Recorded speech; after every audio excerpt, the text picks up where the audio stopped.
আসসালামু আলাইকুম ওয়া রাহমাতুল্লাহ। আসরের নামাজের পর ছোট্ট এই ইস্তেগফারটি ২১ বার পাঠ করুন। ইনশাআল্লাহ আল্লাহ তাআলা আপনাকে ১৩টি পুরস্কার দান করবেন। তার মধ্যে সবচেয়ে দামি পুরস্কার হলো আপনার জীবনের সকল গুনাহই ক্ষমা করে দিবেন। সুবহানাল্লাহ। এছাড়াও আরও ১২টি গুরুত্বপূর্ণ পুরস্কার আল্লাহ তাআলা আপনাকে দান করবেন। তো প্রিয় দর্শক, একজন মুমিন হিসেবে ভিডিওটি আপনার জন্য খুবই গুরুত্বপূর্ণ, কারণ আমি বিশ্বাস করি যে ব্যক্তি চায় তার গুনাহকে ক্ষমা করাতে, যে ব্যক্তি আল্লাহ তাআলাকে ভালোবাসে, সে আজকের ভিডিওটি সম্পূর্ণ দেখবে এবং এইখান থেকে ইস্তেগফারের এই আমলটি শিখে পরবর্তীতে সে সুন্দরভাবে আসরের নামাজের পর এই ইস্তেগফারের আমলটি পাঠ করবে। ইনশাআল্লাহ আল্লাহ তাআলা তাকে ১৩টি পুরস্কার দান করবেন। সবচেয়ে বড় পুরস্কার দান করবেন, সেটা হলো তার জীবনের সকল গুনাহই ক্ষমা করে দিবেন এবং পূর্ববর্তী গুনাহের সমপরিমাণ নেক তার আমলনামায় যোগ করে দিবেন ইনশাআল্লাহ। প্রিয় দর্শক, তাই একজন মুমিন হিসেবে ভিডিওটি আপনার জন্য খুবই গুরুত্বপূর্ণ। তাহলে চলুন আমরা মূল আলোচনায় চলে আসি। প্রিয় দর্শক, এই জীবনে তো গুনাহের কাজ আমরা কম করলাম না। এই গুনাহ করা সত্ত্বেও একটি দিনও আমরা ২ ফোঁটা চোখের পানি ফেলে আল্লাহর দরবারে কোনোদিন বলিনি, হে মাবুদ, তুমি আমাদের জীবনের সকল গুনাহ ক্ষমা করে দাও। অথচ একটি পাথর কোনো গুনাহ না থাকার সত্ত্বেও সে কাঁদতে কাঁদতে একেবারে চোখের পানি দিয়ে নহর বানিয়ে ফেলেছিল।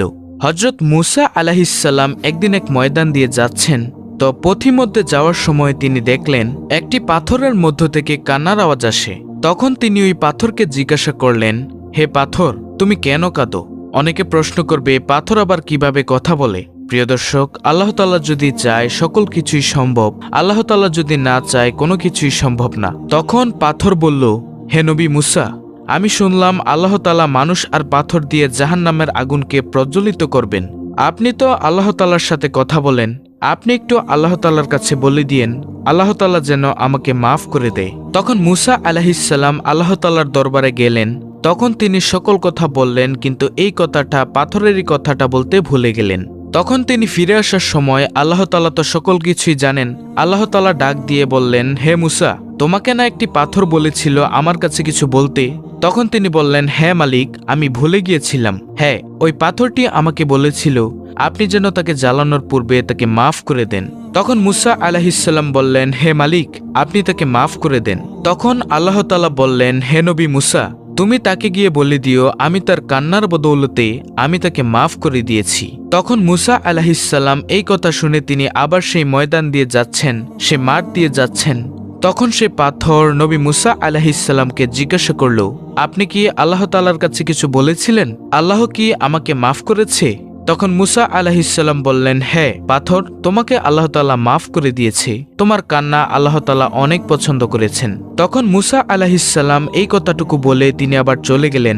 কিছুদিন পর আবার মুসা নবী তুর পাহাড়ে আল্লাহ তাআলার সাথে কথা বলতে যাচ্ছিলেন। এমত অবস্থায় দেখেন পাথর এবার কাঁদতে কাঁদতে পুরো নহর তৈরি করে ফেলেছে।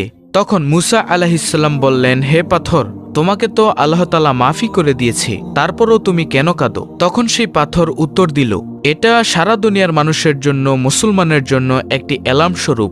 তখন এই পাথর বলল, যে কান্নাকে আল্লাহ তাআলা এত পছন্দ করেন, যে কান্নার কারণে আল্লাহ তাআলা আমাকে মাফ করে দিয়েছেন, আমি বুঝতে পেরেছি আল্লাহ তাআলা কান্নাকে খুবই পছন্দ করেন, তাই আমি আরো বেশি কান্নার পরিমাণ বাড়িয়ে দিয়েছি। সুবহানাল্লাহ। প্রিয় নবী সাল্লাল্লাহু আলাইহিসসালাম বলেন, আমার কোনো উম্মতের গাল বেয়ে যদি ১ ফোঁটা চোখের পানি ফেলতে পারে, সেই পানি জমিনে পড়ার আগেই তার সকল মনের আশা পূরণ করা হয় এবং সকল গুনাহই ক্ষমা করে দেওয়া হয়। সুবহানাল্লাহ। কান্নাকে আল্লাহ তাআলা এতটাই ভালোবাসেন। হাসরের ময়দানে যখন জাহান্নাম দৌড়িয়ে আসবে সমস্ত গুনাহগারকে ধ্বংস করার জন্য, তখন আল্লাহ তাআলা ফেরেশতাদেরকে বলবেন, হে ফেরেশতারা, আগে আমি বিচার কার্য শেষ করে নেই, তোমরা একটু পানি ছিটিয়ে দাও জাহান্নামের গায়ে। তখন পানি ছিটিয়ে দেওয়া হবে এবং জাহান্নাম দ্রুত পিছনে চলে যাবে।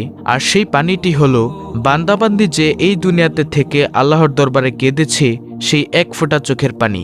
সুবহানাল্লাহ। প্রিয় দর্শক, চোখের পানির এতটাই দাম। আমাদের প্রিয় নবী সাল্লাল্লাহু আলাইহিসসালামের কোনো গুনাহ নেই, তারপরও নবী সাল্লাল্লাহু আলাইহিসসালাম দৈনিক ৭০ বারেরও অধিক তওবা ইস্তেগফার করতেন। অথচ আমাদের গুনাহের কোনো শেষই নেই। আমরা একটুও ভয় করি না আল্লাহ তাআলাকে, আমরা একটুও ভয় করি না আল্লাহ তাআলার ওই কঠিন আযাবকে। প্রতিনিয়ত আমরা গুনাহ করেই যাচ্ছি। প্রিয় দর্শক, তাই আজকের ভিডিওতে যে আমলটির কথা বলবো, উক্ত আমলটি আমরা সুন্দরভাবে শিখে আল্লাহর দরবারে উক্ত আমলটি আমরা করব। ইনশাআল্লাহ আল্লাহ তাআলা আমাদের সকল গুনাহই ক্ষমা করে দিবেন। সুবহানাল্লাহ। নবীজি হাদিসের মধ্যে বলেন, হে আমার উম্মত, তোমরা যদি গুনাহ না করতে এবং গুনাহ করে সাথে সাথে আল্লাহর দরবারে ক্ষমা না চাইতে, তাহলে আল্লাহ তাআলা তোমাদেরকে উঠিয়ে নিত। আল্লাহ তাআলা দুনিয়াতে এমন একদল জাতি প্রেরণ করত যারা গুনাহ করত এবং আল্লাহ তাআলার কাছে সাথে সাথে ক্ষমাও চাইত। সুবহানাল্লাহ। প্রিয় দর্শক, ক্ষমাকে আল্লাহ তাআলা এতটাই ভালোবাসেন। তাই আসুন আজকের এই ভিডিওর আমলটি আমরা মনোযোগ সহকারে করি। প্রিয় দর্শক, এই দিনের সময়ের মধ্যে একটি গুরুত্বপূর্ণ সময় হচ্ছে আসরের নামাজের পরের সময়টুকু। এই সময় আল্লাহ তাআলার দরবারে কোনো বান্দাবান্দি যদি কিছু চায়, আল্লাহ তাআলা সাথে সাথে তার মনের আশা পূরণ করেন। তো আমলটি করার জন্য আপনাকে সর্বপ্রথম পবিত্রতা অর্জন করতে হবে। আর পবিত্রতা হলো ঈমানের অঙ্গ। নবী সাল্লাল্লাহু আলাইহি ওয়াসাল্লামের হাদিস, যে ব্যক্তি অপবিত্র থাকে তার কোনো ঈমানই নেই, কারণ পবিত্রতা হচ্ছে ঈমানের অঙ্গ। তারপর আপনি আসরের নামাজটুকু সুন্দরভাবে আদায় করবেন। তারপর আসরের নামাজ আদায় করার পর সুন্দরভাবে ধ্যানে বসবেন। তারপরে নবী সাল্লাল্লাহু আলাইহি ওয়াসাল্লামের উপর যেই দুরূদি পারেন প্রিয় দর্শক, কমপক্ষে 7 বার দুরূদটি পাঠ করবেন। সবচেয়ে ছোট দুরূদ হলো সাল্লাল্লাহু আলাইহি ওয়াসাল্লাম। যেই দুরূদি আপনি পারেন প্রিয় দর্শক, সেই দুরূদই আপনি 7 বার পাঠ করবেন। তারপরে আপনি একটি ইস্তেগফার পাঠ করবেন। আর সেই ইস্তেগফারটি হলো আস্তাগফিরুল্লাহ, আস্তাগফিরুল্লাহ, আস্তাগফিরুল্লাহ। সবচেয়ে ছোট্ট ইস্তেগফার, এটা আপনি 21 বার পাঠ করবেন তওবা করার জন্য। তারপর আবার নবী সাল্লাল্লাহু আলাইহি ওয়াসাল্লামের উপর 7 বার সাল্লাল্লাহু আলাইহি ওয়াসাল্লাম এই দুরূদটি পাঠ করবেন। এইবার আল্লাহ তাআলার দরবারে মোনাজাত করিয়া সকল গুনাহের জন্য ক্ষমা চাইবেন। আল্লাহ তাআলা এই ইস্তেগফারের বরকতে সকল গুনাহই ক্ষমা করে দিবেন ইনশাআল্লাহ। এছাড়াও আপনাকে 13টি উত্তম পুরস্কার দান করবেন। তার মধ্যে সবচেয়ে বড় পুরস্কার হলো সকল গুনাহই ক্ষমা করে দিবেন।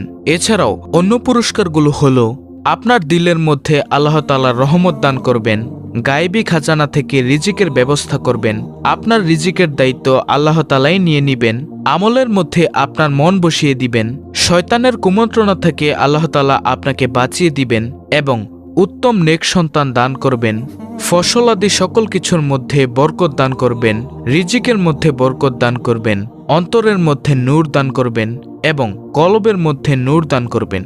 তখন আপনি দেখবেন যত আমল করবেন তত আমলই ভালো লাগে। ওই যে সকল গুনাহ ক্ষমা হয়ে গেছে এবং শয়তান আপনার অন্তর থেকে চলে গেছে।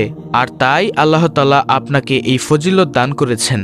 আর সবচেয়ে উত্তম পুরস্কার যেটা হলো আপনার জীবনের সকল গুনাহ আল্লাহ তাআলা ক্ষমা করে দিবেন এবং পূর্ববর্তী গুনাহের সমপরিমাণ নেক আপনার আমলনামায় যোগ করে দিবেন। তাই আসুন প্রিয় দর্শক, আমরা উক্ত আমলটি করে আল্লাহর দরবার থেকে সকল গুনাহ ক্ষমা করিয়ে নেই। প্রিয় দর্শক, অত্যন্ত কার্যকরী এই ভিডিওটি যদি ভালো লাগে তাহলে অবশ্যই চ্যানেলটিকে সাবস্ক্রাইব করে নেবেন এবং ভিডিওটি বেশি বেশি করে শেয়ার করে দিবেন যেন অপর মুসলিম ভাই বোনেরাও দেখতে